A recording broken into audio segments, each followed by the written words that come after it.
উচ্চ আমদানি শুল্কের কারণে আন্তর্জাতিক বাজারের চেয়ে দেশে ভোগ্য পণ্যের দাম বেশি, এতে ক্ষতিগ্রস্ত হচ্ছে সাধারণ মানুষ।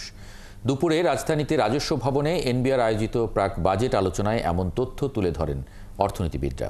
আর ব্যবসায়ী নেতাদের মতে এনবিআরের ভুল নীতির কারণে ফেব্রিক আমদানিতে ব্যাপক অর্থ পাচার ও কর ফাঁকি হচ্ছে। রুহুল আমিনের রিপোর্ট। বাংলাদেশ প্রধানত একটি আমদানি নির্ভর অর্থনীতি। খাদ্যসহ নানা ধরনের পণ্য আমদানি হচ্ছে প্রতিনিয়ত। এসব পণ্যের কর সরকারের আয়ের অন্যতম উৎস। গবেষণা সংস্থা পিআরের হিসাবে ট্যারিফ লাইনের প্রায় ১২০০ পণ্যের গড় আমদানি শুল্ক ২৮%, অথচ খাদ্যপণ্যের গড় কর ৪৫%, যার প্রভাবে মোট করভার হয় ৭২%।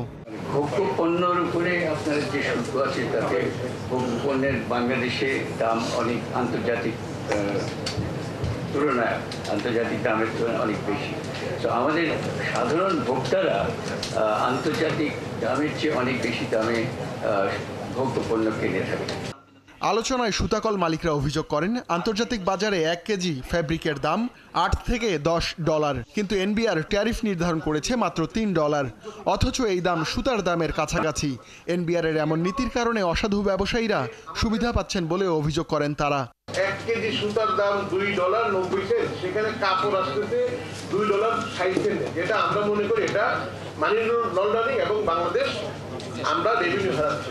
কর বিশেষজ্ঞরা জানান, বাংলাদেশে অফিস নেই এমন অনেক বিদেশি কোম্পানি বাংলাদেশ নিয়ে কাজ করে, কিন্তু নীতি দুর্বলতার কারণে তাদের করের আওতায় আনা যাচ্ছে না। আমেরিকান কোম্পানি একটা সুইজারল্যান্ডের কোম্পানিকে ফিস দিল to do some analysis for Bangladesh, income accrued in Bangladesh, taxable হবে, কিন্তু এই সুইজারল্যান্ডের কোম্পানিটা এখানে কোনো ইটিন পাচ্ছে না, ওটা ট্যাক্স দিচ্ছে না। ইউএস থেকে সুইজারল্যান্ডে পেমেন্ট হচ্ছে, সেখানে এদিকে ট্যাক্স উইথহোল্ডিং হচ্ছে। পণ্য আমদানিতে মিথ্যা ঘোষণা ঠেকাতে কঠোর হওয়ার কথা জানান এনবিআর চেয়ারম্যান। আমরা হয়তো মিসইউজের শাস্তি আরো কঠোর করার জন্য প্রস্তাব আনবো, যেহেতু আমরা আপনাদেরকে মোস্ট অফ দ্য কেসে লিবার্টি দিয়ে দিব, বাট এক্সেম্পলারি পানিশমেন্ট আনতে হবে উইথ ক্রিমিনাল অফেন্স সহ, যাতে করে কেউ এগুলোর মিসইউজ না করে। কর আদায় বাড়াতে নেট বাড়ানো, ছাড় কমানোর কথাও জানান এনবিআর চেয়ারম্যান। রুহুল আমিন, ৭১, ঢাকা।